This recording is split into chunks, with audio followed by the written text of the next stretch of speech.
नमस्कार दोस्तों, एक बार फिर से आपका स्वागत है आपके अपने चैनल देवभूमि करियर पॉइंट पर। आशा करता हूँ आप सभी लोग स्वस्थ होंगे, काफी अच्छी आपकी स्टडी चल रही होगी। तो आज देखेंगे Uttarakhand GK special fact class भाग 37। देखिए यूट्यूब चैनल पे मैं लगातार आपको special fact classes, PYQ session, current affairs के एमसीक्यूज और साथ ही अन्य क्लासेस दे रहा हूँ। आगामी जो आपका 14 जून को री एग्जाम होना है स्नातक स्तरीय परीक्षा का, उस पेपर के लिए तो ये कक्षाएं महत्वपूर्ण हैं ही, साथ ही 2026 में जो अन्य परीक्षाएं होंगी UK triple SC and UK PSC की, इन सभी परीक्षाओं के लिए ये क्लासेस बहुत बेनिफिशियल हैं। इसलिए इन क्लासेस को आप फॉलो कीजिएगा। मागे एप्लीकेशन पे आपको टेस्ट सीरीज मिल जाएगी, टेस्ट सीरीज को आप इनरोल कर सकते हैं आगामी परीक्षाओं के लिए। लिंक इस वीडियो के डिस्क्रिप्शन बॉक्स में दिया हुआ है। तो चलिए आज का सेशन शुरू करेंगे, यूके जी के स्पेशल फैक्ट क्लास पार्ट 37। और आज का जो टॉपिक रहने वाला है वो है उत्तराखंड में पाई जाने वाली प्रमुख औषधियां या जड़ी बूटियां। देखिए यहाँ से एग्जाम में क्वेश्चन फ्रेम होता है, एक तरफ आपका जड़ी बूटियां या औषधियों के नाम दिए होते हैं, दूसरी तरफ वो किस रोग में लाभदायक होती हैं। तो इस प्रकार से आपको मैच द फॉलोइंग करना पड़ता है। और यहाँ पर जो आज प्रमुख जड़ी बूटियां आपको कराई जाएंगी, इससे आपको काफी हेल्प मिलेगी। देखिए उत्तराखंड प्रदेश की मैं बात करूं तो उत्तराखंड का जो हमारा उच्च हिमालयी क्षेत्र है, तो उच्च हिमालयी क्षेत्र में बहुत सी जड़ी बूटियां प्राप्त होती हैं। इसके अलावा मैदानी या निचले भागों में भी अश्वगंधा, तुलसी, गिलोय जैसी जड़ी बूटियां आपको देखने को मिलेंगी। ठीक है, तो काफी अच्छे से टॉपिक आपके समझ में आएगा और एग्जाम में भी दोस्तों बहुत महत्वपूर्ण है एग्जाम दृष्टिकोण से।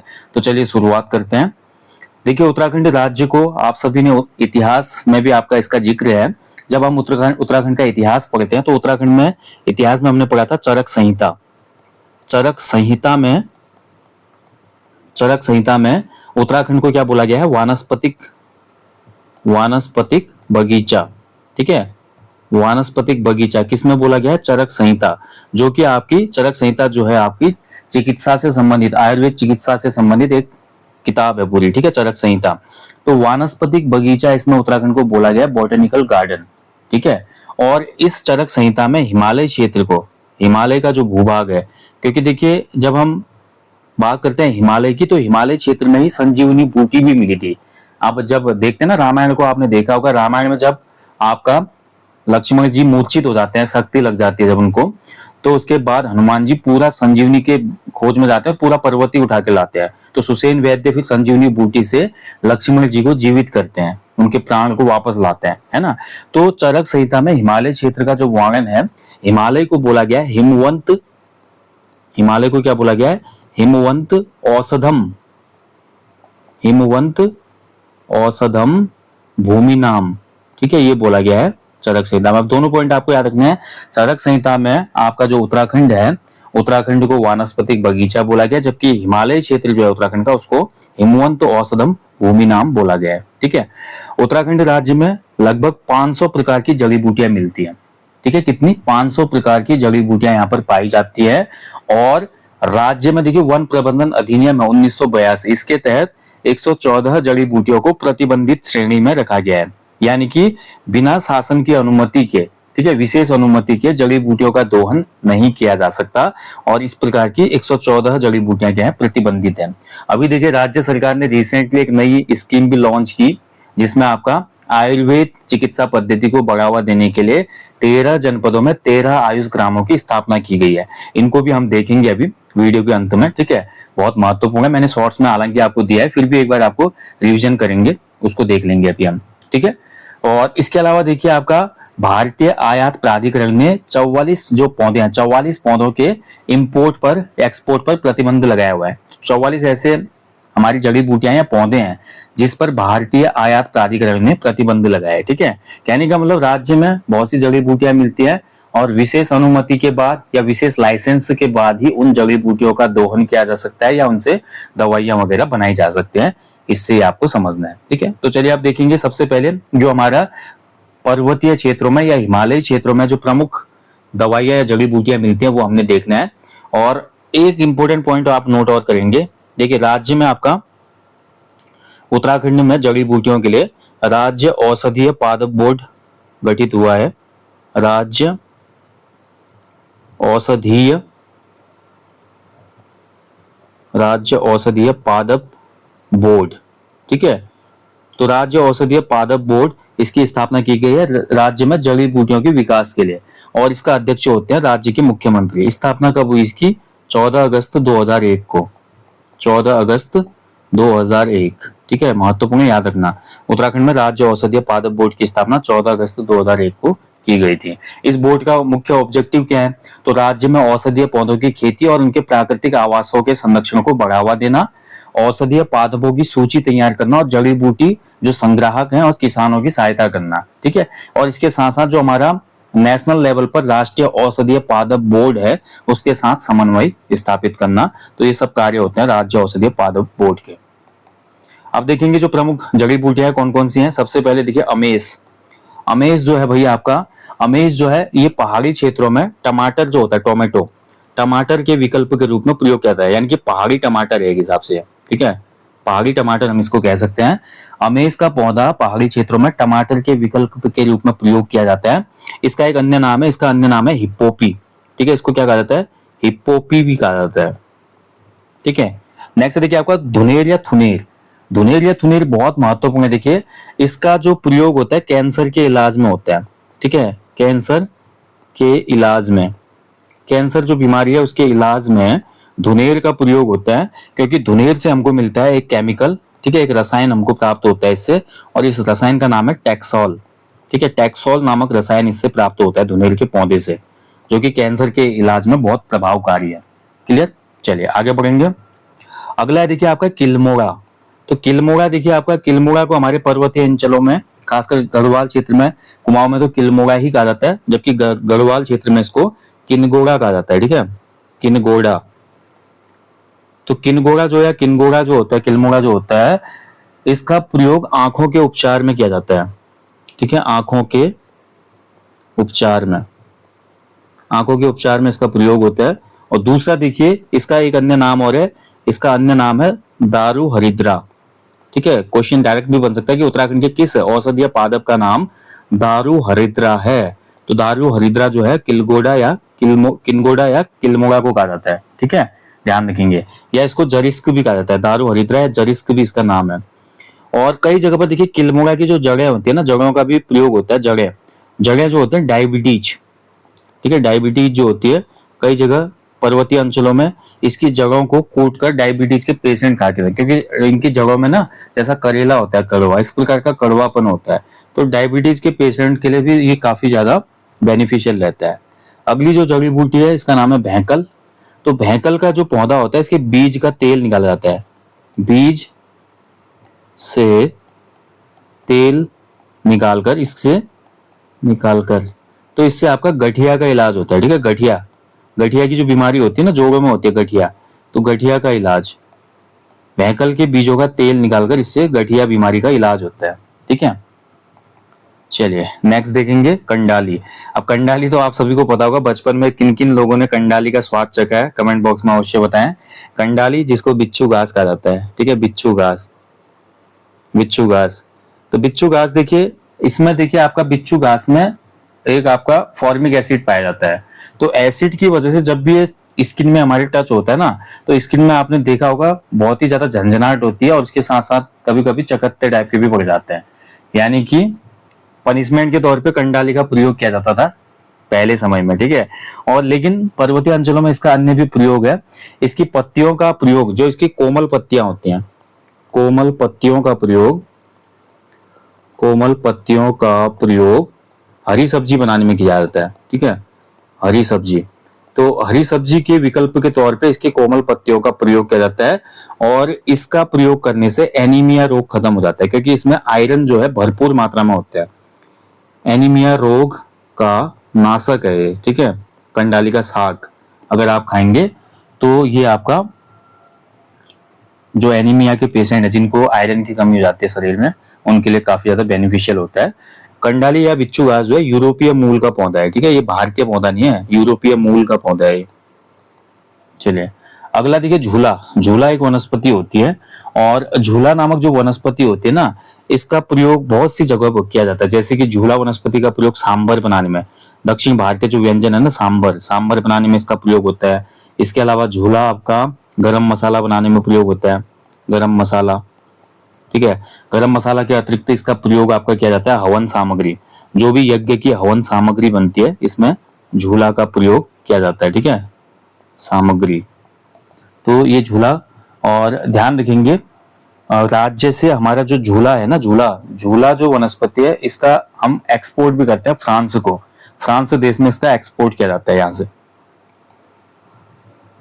चलिए अगला देखिए भीमल। ठीक है, भीमाल हो रहा है, ये गलत हो रहा है, इसको लिखेंगे भीमल। भीमल, ठीक है। अब भीमल जो होता है, भीमल का भी देखिए बहुत महत्वपूर्ण प्रयोग है। भीमल की जो पेड़ है, पेड़ की टहनियों को तोड़कर इससे कोमल शाखाओं को कूटकर शैम्पू बनाया जाता है। शैम्पू निर्माण में प्रयोग होता है इसका भीमल।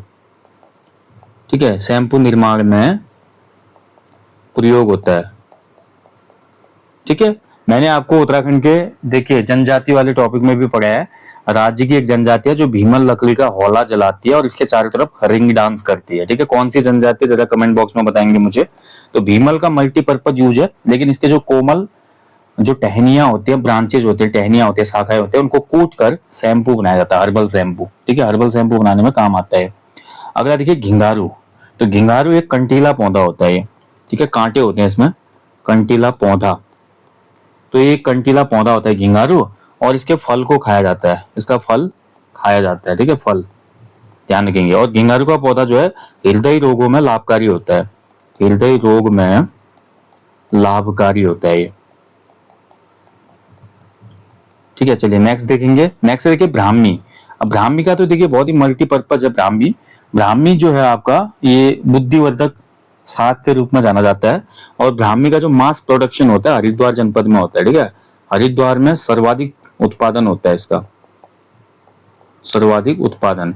अब ब्राह्मी जो है हर जगह काम आता है। ब्राह्मी का स्पेशली जो आपका हेयर ऑयल बनता है, ठीक है, हेयर ऑयल में इसका प्रयोग होता है। हेयर ऑयल के साथ साथ मतलब जो बालों का तेल है, इसके साथ साथ बहुत से अन्य मेडिसिन में ब्राह्मी का प्रयोग किया जाता है। नेक्स्ट देखिए ममीरा। ममीरा जो है इसको पीली जड़ी भी कहा जाता है, पीली जड़ी। ममीरा का जो अन्य नाम है पीली जड़ी, इसको कहा जाता है। ठीक है, और इसकी जड़ों से बनाया जाता है सुरमा। सुरमा यानी कि आंखों का काजल। ठीक है, तो आंखों का काजल बनाने के लिए इसका प्रयोग किया जाता है, ममीरा या पीली जड़ी का। ठीक है, ममीरा गांठ के नाम से इसको मार्केट में आप देखते होंगे, इसी नाम से बेचा जाता है। अगला देखिए जिरेनियम। तो जिरेनियम देखिए, जिरेनियम की खेती उत्तराखंड में कब शुरू हुई?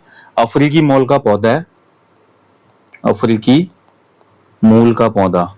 ठीक है, और ब्रिटिश काल में इस जिरेनियम की खेती उत्तराखंड की धरती में की गई थी। ठीक है, ये आपको याद रखना है। और इसका प्रयोग होता है सुगंधित सुगंधित इत्र बनाने में। ठीक है, इत्र, सुगंधित इत्र एवं सौंदर्य प्रसाधन में। तो सौंदर्य प्रसाधन का मतलब है कॉस्मेटिक्स जो होते हैं, कॉस्मेटिक्स के साथ साथ जो सेंट बनता है। ठीक है, तो उसके लिए जिरेनियम का प्रयोग किया जाता है। अगला देखिए बुरांस। बुरांस भी देखिए एक औषधीय पुष्प है। हमारे राज्य का ये राजकीय वृक्ष तो है ही, राजकीय वृक्ष है ये, रोडोडेंड्रोन अर्बोरियम। ठीक है, राजकीय वृक्ष होने के साथ जो बुरांस के फूल होते हैं, इन फूलों का जूस, ठीक है, फूलों का जो जूस बनता है ये हृदय रोगों में लाभकारी होता है, हृदय रोग में लाभकारी होता है। ठीक है, ये आपको ध्यान रखना है। चलिए, ये तो हमारी पर्वतीय कुछ जड़ियां हो गई। अब थोड़ा मैदानी भागों की जड़ियां भी देखते हैं। मैदानी भागों में जो जड़ी बूटियां बनती है, ठीक है, मतलब जो उत्पादित होती हैं वो देखते हैं। हाँ, कुछ हमारी पर्वतीय अंचलों की भी जड़ी बूटियां रह गई है। एक होती है कुटकी। ठीक है, कुटकी। कुटकी जो जड़ी बूटी होती है देखिए, ये हिमालय में पाई जाती है, और ये लीवर को डिटॉक्स करने में काम आती है, लीवर को डिटॉक्स करने में। ठीक है, डिटॉक्स मतलब सफाई लीवर की। देखिए लीवर में अगर देखिए टॉक्सिन्स हो गया, लीवर में बहुत सी मतलब गंदगी जमा हुई है, तो उस लीवर को सही करने में या उसको डिटॉक्स करने में, या पुरानी कोई भी आपकी अपच की समस्या है, ठीक है, अपच, इनडाइजेशन हो रहा है किसी को, तो इनडाइजेशन को भी ये सही करता है। अगला देखिए जटामांसी। जटामांसी जो औषधि है ये भी महत्वपूर्ण है। जटामांसी जो औषधि होती है ये भी उच्च हिमालय क्षेत्रों में पाई जाती है। ठीक है, और उच्च हिमालय क्षेत्रों में पाई जाने वाली ये बहुत ही कीमती जड़ी बूटी है, कीमत बहुत ज्यादा होती है। ऐसे उच्च हिमालय क्षेत्रों में एक जड़ी बूटी और पाई जाती है जिसका नाम है यारसा गंबू। ठीक है, यारसा गंबू। यारसा गंबू को क्या कहा जाता है? कीड़ा जड़ी। तो कीड़ा जड़ी जो हमारी पाई जाती है उच्च हिमालय क्षेत्रों में, इसका प्रयोग भी, इसका जो प्रयोग होता है ना, ये आपका प्रतिरोधक क्षमता बढ़ाने में, प्रतिरोधक क्षमता वाली जो मेडिसिन बनती है, ठीक है, प्रतिरोधक क्षमता, या आपका कह सकते हैं कि ताकत वाली जो औषधियां बनती है उसके लिए आपका यारसा गंबुक कीड़ा जड़ी का प्रयोग किया जाता है। ठीक है, तो ये भी उच्च हिमालय क्षेत्रों में ही पाई जाती है। ऐसे हमारे हिमालय क्षेत्रों में एक जड़ी बूटी मिलती है अतीस। ठीक है, अतीस। तो अतीस जो होता है ये हिमालयी औषधीय पौधा है, ये भी हिमालयी औषधि पौधा। ठीक है, इसके भी मल्टीपर्पज यूज है। ठीक है, ऐसे ही हिमालय क्षेत्र में आपने देखा होगा एक फल लगता है हिसालू। तो हिसालू का फल रसीला फल होता है, ठीक है, ऑरेंज कलर का। और हिसालू का जो फल होता है कंटीली झाड़ी में होता है। तो इस फल के भी मल्टीपल यूजेज होते हैं। ठीक है, बहुत से विटामिन मिनरल इसमें पाए जाते हैं, खासकर विटामिन सी की उच्च मात्रा इसमें पाई जाती है। ओके, इसके अलावा देखिए आप बात करेंगे मैदानी भागों में पाई जाने वाली प्रमुख जड़ी बूटियां। तो मैदानी भागों में देखिए आपका कौन कौन सी जड़ी बूटियां पाई जाती है। तो मैदानी भागों में जैसे अश्वगंधा। अश्वगंधा देखिए ये आपका इम्यूनिटी बूस्टर के रूप में जाना जाता है अश्वगंधा। इसके अलावा तुलसी। तो तुलसी का भी मल्टीपर्पज है, चाय वगैरह से लेकर बहुत सी जड़ी बूटियों में इसका मतलब दवाइयों में इसका प्रयोग होता है। गिलोय। तो गिलोय जो होता है आप सभी को पता है टाइफाइड जैसी जो बीमारियां होती हैं उसमें गिलोय का जूस काफी लाभकारी माना जाता है। ठीक है, और ऐसे ही देखिए आपका तेज पत्ता। तेज पत्ता आपका पर्वतीय क्षेत्रों में पाया जाता है और तेज पत्ता को जीआई टैग भी दिया गया है। ठीक है, तेज पत्ता जो कि मसाले बनाने के लिए मसाला और औषधीय पौधा होता है। ऐसे तुलसी की एक प्रकार और होता है वन तुलसी जिसको कहा जाता है। ठीक है, तो ये राज्य में पाए जाने वाली कुछ प्रमुख औषधियां हैं। ठीक है, इतने तो आपको याद रखनी है। चलिए, राज्य सरकार के द्वारा भी देखिए आपका जो जड़ी बूटियां हैं आयुर्वेद से संबंधित जड़ी बूटियां जो है योग और प्राकृतिक चिकित्सा के लिए उसको प्रोत्साहित करने के लिए बढ़ावा देने के लिए 13 जनपद 13 आयुष ग्राम योजना शुरू की है, जिसमें आपके 13 जनपदों के 13 ग्राम यहाँ पे चयनित किए गए हैं। ठीक है, तो अल्मोड़ा का देखिए आपका हवलबाग ब्लॉक का साला रौतेला गांव इसमें चयनित है। बागेश्वर कपकोट ब्लॉक का कर्मी गांव इसमें शामिल है।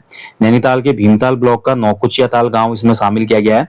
चंपावत के चंपावत ब्लॉक का सैलानी गोड गांव, पिथौरागढ़ के मुनाकोट ब्लॉक का माजिर कांडा गांव, उधमसिंह नगर के काशीपुर ब्लॉक का प्रतापपुर गांव, देहरादून के रायपुर ब्लॉक का क्यारकुली भट्टा गांव, हरिद्वार के लक्सर ब्लॉक का सुभाषगढ़ गांव, टिहरी के नरेंद्र नगर ब्लॉक का देवली गांव, उत्तरकाशी के भटवाड़ी ब्लॉक का हरसिल गांव, चमोली के देवाल ब्लॉक का घेस गांव। ठीक है, घेस गांव को जड़ी बूटी गांव भी घोषित किया गया है, ध्यान रखना है आपने। रुद्रप्रयाग के जखोली ब्लॉक का पोंधी गांव और पौड़ी के खिरसू ब्लॉक का पोखरी गांव। तो ये राज्य में 13 जनपदों में 13 आयुष ग्राम है। बहुत अच्छे से याद रखिएगा, आने वाली परीक्षाओं में बनेगा ये क्वेश्चन, क्योंकि करंट का है क्वेश्चन और ये आपको याद रखने होंगे। मैच द फॉलोइंग में यहाँ से भी क्वेश्चन बन सकते हैं कि कौन सा किस जनपद में शामिल गाँव है, मैच कीजिए। ठीक है, तो इतना याद तो रखना पड़ेगा आपको। चलिए, बाकी लगभग सभी हो गई हैं जड़ी बूटियां। इसके अतिरिक्त तो उत्तराखंड में कुछ और अन्य जड़ी बूटियां जैसे आंवला जो है, आंवला भी एक जड़ी बूटी ही है। ठीक है, बहुत सी जगह इसका प्रयोग होता है, जैसे मुरब्बा बनाने में, इसके अलावा आंवला चूर्ण बनाने में। इसके अलावा देखिए आपका हरड़। हरड़ जो है ये भी एक औषधि होती है। ठीक है, ये भी उत्तराखंड में पाया जाता है काफी। इसके अलावा सर्पगंधा। सर्पगंधा का पौधा भी मिलता है उत्तराखंड में, सर्पगंधा। ठीक है, एलोवेरा। एलोवेरा ये भी काफी ज्यादा डिमांड रहती है एलोवेरा की। ठीक है, एलोवेरा का जूस वगैरह बनाया जाता है। तो ये कुछ अन्य जड़ी बूटियां जो राज्य में पाई जाती हैं, यानी कि उत्तराखंड राज्य में औषधियों का भंडार है। लेकिन प्रमुख जो जड़ी बूटियां हैं जो आपके एग्जाम में पूछे गए हैं पूर्व में या जो भी आपके किताबों में दी गए हैं, इतना आपको पढ़ना आवश्यक है। ठीक है, ताकि आपका बेसिक नॉलेज हो उत्तराखंड के जो भी जड़ी बूटियों वाले पादप है, साथ ही जो अन्य महत्वपूर्ण फैक्ट हमने यहाँ पे डिस्कस किए। ठीक है, एक जड़ी बूटी महत्वपूर्ण रह गई। ठीक है, उत्तराखंड में बेलाडोना की खेती। ठीक है, बेलोडोना। तो बेलोडोना एग्जाम में बनता भी है कि उत्तराखंड में बेलोडोना की खेती कब शुरू की गई थी। तो उत्तराखंड में बेलोडोना की खेती सबसे पहले 1903 में शुरू की गई थी। किसके द्वारा? नॉर्मन गिल के द्वारा। ठीक है, नॉर्मन गिल। ठीक है, कई जगह किताबों में 1910 भी दिया हुआ है। ठीक है, अलग अलग डेटा है उत्तराखंड की किताबों में, लेकिन 1930 में राज्य में सबसे पहले नॉर्मन गिल ने बेलोडोना की खेती 1903 में शुरू की थी, ध्यान रखेंगे। और जो ये आपका बेलोडोना होता है ना, बेलोडोना पौधे का प्रयोग जो होता है सबसे ज्यादा फार्माकोलॉजी इंडस्ट्री में होता है, यानी कि फार्माकोलॉजी इंडस्ट्री में सर्वाधिक यूजफुल ये पौधा होता है बेलोडोना। ठीक है, ध्यान रखेंगे, ये आपको याद रखना है। और ये किस कुल का पौधा है, कई बार एग्जाम में क्वेश्चन बनता है। बेलोडोना जो होता है आपका सोलानासी परिवार का पौधा है, सोलानासी। सोलानासी कुल का पौधा है। ठीक है, तो याद रखना। नॉर्मन जो गिल था, मैंने उत्तराखंड में आपको औद्योगिक उद्यान विकास जो है वो पढ़ा है, उद्यान विकास में हमने देखा था नॉर्मन गिल ने चौबटिया गार्डन में बेलोडोना की खेती को बहुत मतलब पीक लेवल तक पहुंचाया था और बहुत ज्यादा डिमांड हो गई थी उसमें उत्तराखंड में उत्पादित होने वाले बेलोडोना की। ठीक है, चलिए, तो ये था आज का टॉपिक जिसमें हमने देखा उत्तराखंड में पाई जाने वाली प्रमुख औषधियां। यहीं पे टॉपिक का समापन करेंगे दोस्तों। हमेशा की तरह बोलूंगा, अपने जीवन में एक पेड़ अवश्य लगाएं और लोगों को भी इसके लिए अवेल करें। Thank you for watching. जय हिंद, जय देव भूमि।